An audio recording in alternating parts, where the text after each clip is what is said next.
Olá, povão, tudo bem? Hoje vai ser um dos vídeos mais importantes da história desse canal. Importantíssimo. Eu vou falar sobre a comunicação alternativa e se ela atrasa ou não a fala de pessoas com autismo. Eu sei que tem muita gente aí querendo saber isso, né? Nessa expectativa, né? Tomando decisão nesse processo. Então eu vou trazer esse tema aqui para vocês, e não vou só trazer e argumentar e dar minha opinião, porque a minha opinião não tem nenhum valor, né? Eu vou provar o que eu vou falar aqui. Eu vou explicar e provar, apresentar as evidências do que eu estou falando, que é como eu sempre faço, ok? Este tema é tão importante por quê? Primeiro porque é o dia a dia, tem muita gente que está nesse processo de tomada de decisão, então afeta muita gente.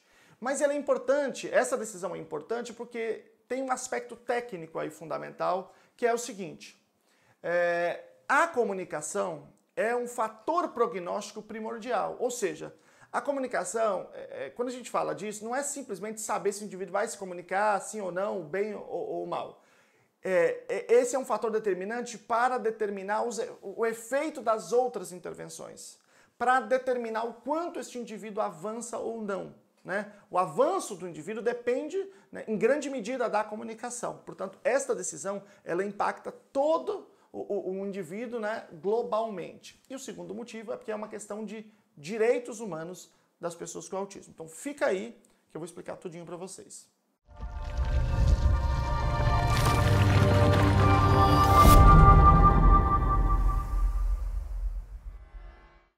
Meu nome é Luciano Lacerda, eu sou doutor pela PUC São Paulo, terminando agora o pós-doutorado no Departamento de Psicologia da UFSCar. E a minha área de pesquisa é justamente práticas baseadas em evidências para autismo e condições associadas, Pois bem, muita gente tem a opinião de que se você introduzir uma ferramenta de comunicação alternativa, ou seja, uma outra forma da pessoa se comunicar que não a fala vai ser atrasada. Então, por exemplo, tem um menino ali de 2 anos, 3 anos, enfim, não importa a idade, e ele não fala, Ou seja, ele não consegue vocalizar o que ele quer, vocalizar opiniões sobre o mundo, assim por diante. E aí existe a possibilidade de eu colocar uma comunicação alternativa, ampliada, tem vários conceitos aí, que pode ser, por exemplo, por troca de cartões, pode ser por sistemas geradores de voz, pode ser de diversas formas, tem vários sistemas em cada um deles.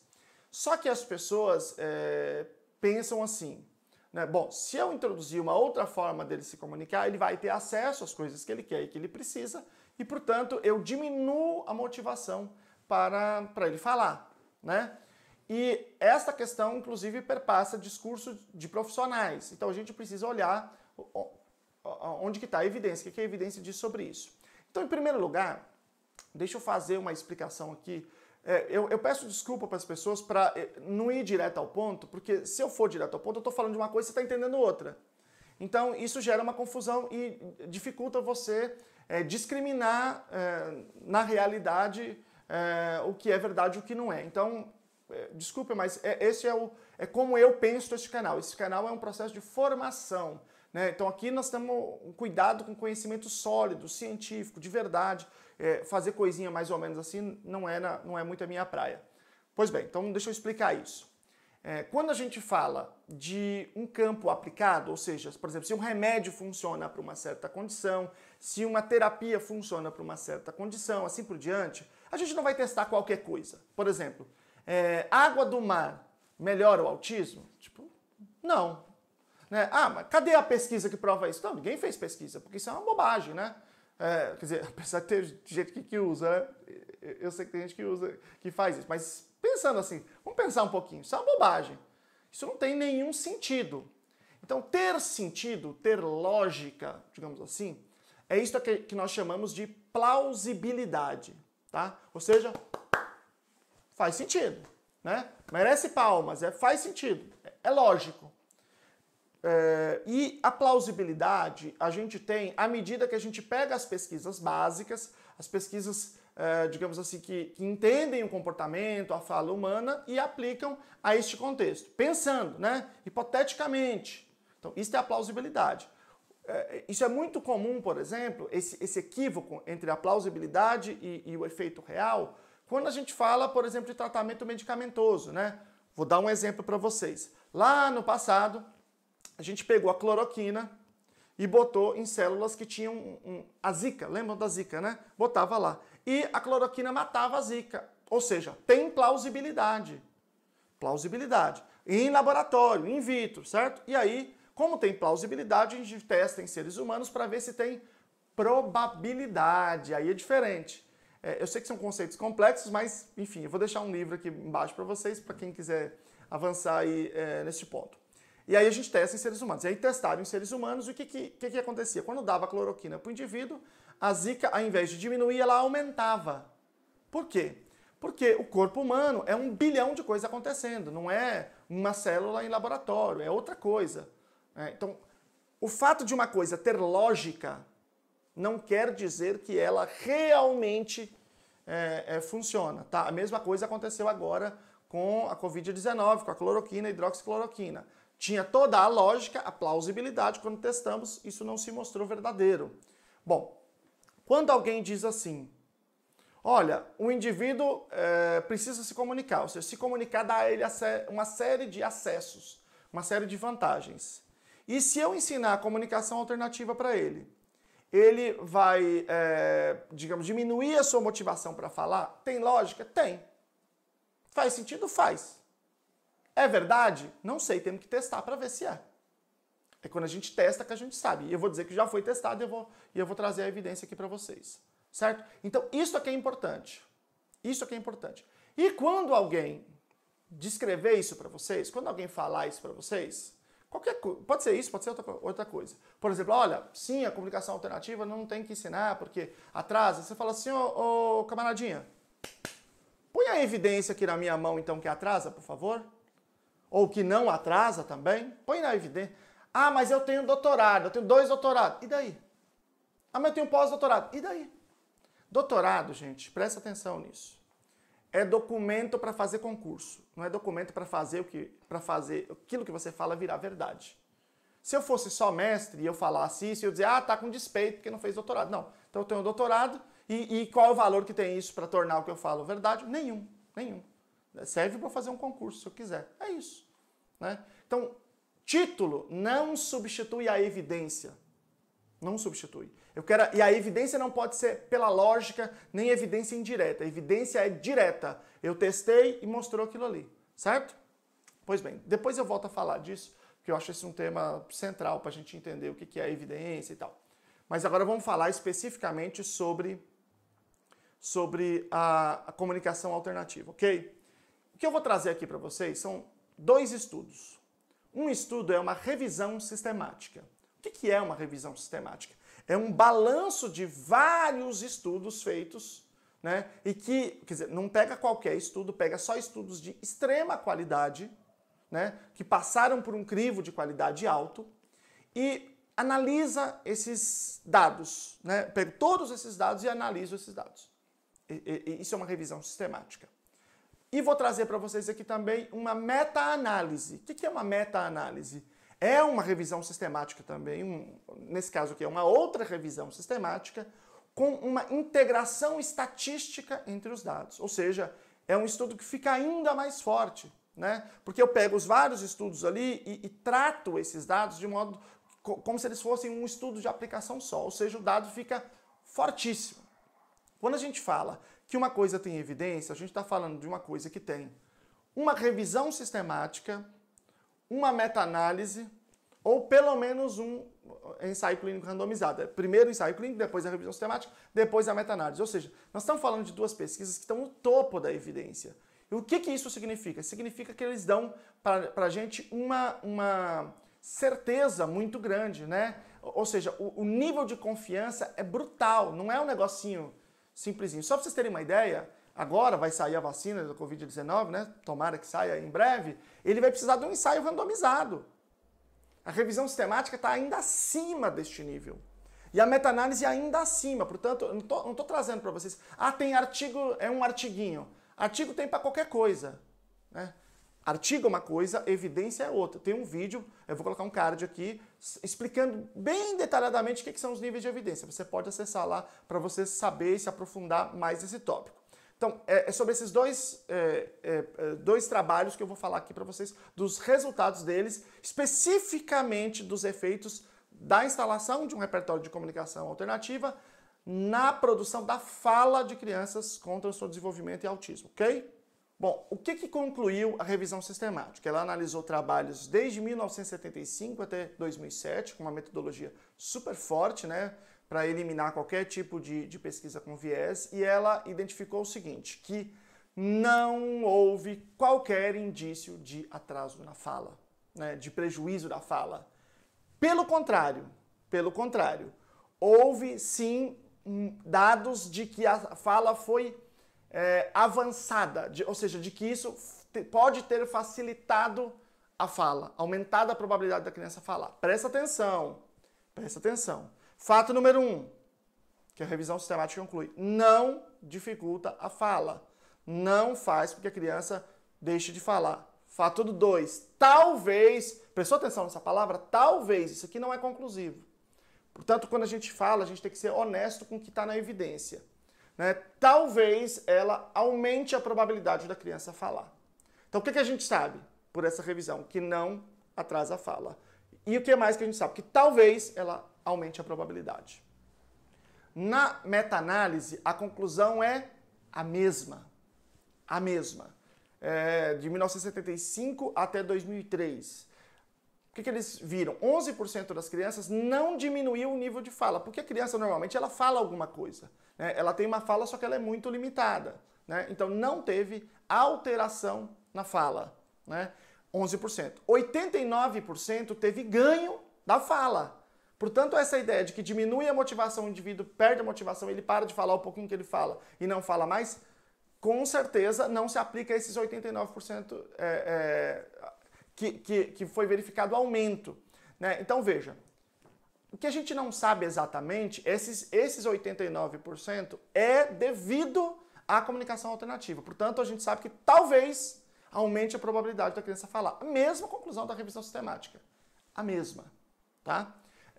Mas um dado bastante forte, bastante significativo.